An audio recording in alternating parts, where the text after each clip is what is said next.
Buenos días, compañeros de la Universidad Emiliano Zapata y todos los que nos acompañan en este canal y en esta página de Facebook. Me preguntaba en alguna ocasión un alumno por qué razón la ley de Coulomb no se incluye como una de las ecuaciones fundamentales de las leyes de Maxwell. No, la razón es muy simple. La ley de Coulomb es una ley no tan general como la ley de Gauss, que es capaz de explicar más fenómenos eléctricos. Por esa razón, el análisis para corroborar esta situación es muy sencillo. ¿Sí? Miren, supongan que tenemos una partícula cargada Q, cargada eléctricamente Q, y a una cierta distancia tenemos una partícula con carga Q0. La distancia entre estas dos partículas vamos a representarlas con este vector R. ¿De acuerdo? Entonces, la ley de Coulomb nos dice que la fuerza eléctrica entre Q y Q0 se expresa mediante la siguiente ecuación. Es una ecuación vectorial. F es igual a 1 sobre 4pi epsilon 0 Q0 sobre R cuadrada, y le ponemos su vector unitario R. ¿De acuerdo? Vector unitario R en la dirección del vector R. Bien, el campo eléctrico generado por esta partícula Q se define en función de la fuerza eléctrica que existe entre estas dos partículas cargadas eléctricamente. ¿De acuerdo? Esa fuerza, ya dijimos, está determinada por esta ecuación que está aquí, que es la ley de Coulomb. Entonces, campo eléctrico generado por la carga Q va a ser igual a F entre Q subíndice 0. Así definimos el campo eléctrico generado por esta carga. Si esta carga es positiva, nos daría líneas de campo hacia afuera en esta dirección, que serían radiales. Las líneas de campo eléctrico se dibujarían de esa manera. Líneas radiales apuntando en todas las direcciones, extendiéndose y formando superficies esféricas concéntricas. Pero bueno, el detalle es el siguiente. La ley de Gauss se expresa de la siguiente forma. Carga encerrada en una superficie cerrada es igual a epsilon 0 integral cerrada de superficie de punto ds.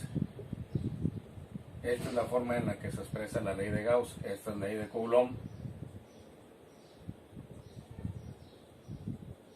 Esta es la ley de Gauss. La ley de Gauss es una ecuación de conservación, es un flujo, lo que nos mide por ahí, luego lo checamos, lo analizamos con más detalle. El detalle es el siguiente: si yo aplico esta ley de Gauss a esta partícula que está acá, ¿sí? Tengo que definir primero una superficie gaussiana. En este caso, la superficie gaussiana es una superficie que encierra la carga Q, ¿de acuerdo? Carga Q, y buscaría yo la manera que fuera simétrica con respecto al campo eléctrico. Entonces, ¿qué superficie puede ser? Pues obviamente una esfera. Entonces, yo pongo o genero una esfera con radio R y en el centro la carga Q, de tal manera que la carga Q0 estaría sobre la superficie de la esfera. Esta es una esfera, no es un círculo, es una esfera que encierra la carga puntual Q, y sobre la superficie está Q0, ¿de acuerdo? Entonces aplico la ley de Gauss y voy a observar que, por ejemplo, las líneas de campo eléctrico en cualquier punto de la superficie son perpendiculares a la superficie. Supongo que yo tengo aquí un diferencial de superficie. Ese diferencial de superficie es un vector y apuntaría hacia afuera, en la misma dirección exactamente en la que apuntaría una línea de campo eléctrico. ¿Sí? Entonces, en cualquier punto de la esfera, el diferencial de superficie, un cuadrito que tenemos por ahí, ¿sí? Siempre sería perpendicular a la superficie y estarían apuntando en la misma dirección que las líneas de campo eléctrico, de tal manera que el ángulo entre el diferencial de superficie y el campo eléctrico forman un ángulo de 0 grados. Entonces eso me ayuda para resolver esta ecuación que está aquí, esta integral que está aquí. Vean lo siguiente: Q va a ser igual a epsilon 0 integral cerrada de superficie de E por ds, ya serían magnitudes, E por ds por el coseno de 0 grados. ¿Sí? Pongo aquí, ya no les pongo flecha ni aquí vector unitario. ¿Por qué razón? Porque ya son magnitudes, estas son magnitudes. Producto punto lo estoy reemplazando como el producto de las magnitudes por el coseno del ángulo que forman. Ahí lo tenemos. Coseno de grados es 0. 0 grados es 1, Y además el campo eléctrico en todos los puntos de la superficie de la esfera tiene el mismo valor por una razón muy simple. Están a la misma distancia, ¿sí? La superficie, cualquier punto de la superficie está a la misma distancia que Q, que está en el centro de la esfera. Por esa razón el campo eléctrico es una constante. Una constante la puedo sacar fuera de la integral y el coseno de 0 grados es 1. Entonces esta ecuación la voy simplificando, me va a quedar Q igual a epsilon 0, integral cerrada, superficie, diferencial de superficie, el campo eléctrico lo sacamos porque dijimos que es una constante. ¿Está bien? Y esta situación sería muy simple de resolver. Integral cerrada de una superficie esférica nos da la superficie de la esfera.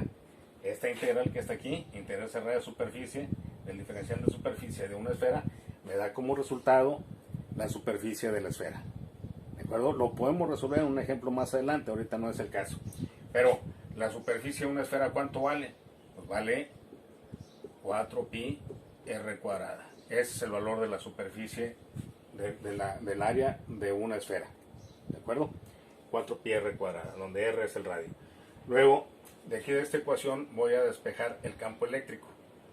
Campo eléctrico me va a quedar 1 sobre 4pi epsilon 0 Q sobre r cuadrada. Me va a quedar de esa manera, despejando cada uno de los términos. Epsilon 0 está multiplicando, lo paso a dividir. 4pi r cuadrada igual, lo paso a dividir y me va a quedar eso ahí. Luego regresamos a la definición de campo eléctrico. Vean que tenemos acá. Campo eléctrico es fuerza eléctrica por unidad de Q, de carga. En este caso es una carga prueba. ¿De acuerdo? Entonces, esta E la voy a sustituir como F sobre Q0. Entonces me va a quedar F sobre Q0 es igual a 1 sobre 4pi epsilon 0 Q sobre R cuadrada. Le ponemos su vector unitario porque esto es un vector. ¿Está bien? Luego esta Q0 la paso, está dividiendo, la paso a multiplicar y me va a quedar fuerza igual a 1 sobre 4pi epsilon 0 Q0 R cuadrada vector unitario. Y es la misma ecuación que tenemos acá arriba, es la ley de Coulomb. Es decir, a partir de la ley de Gauss se puede deducir la ley de Coulomb. Y no nada más la ley de Coulomb, muchos fenómenos eléctricos también. Por esa razón, la ley de Coulomb no es una de las ecuaciones fundamentales de la teoría electromagnética de Maxwell. Gracias, y si hay alguna duda, con toda confianza lo vemos.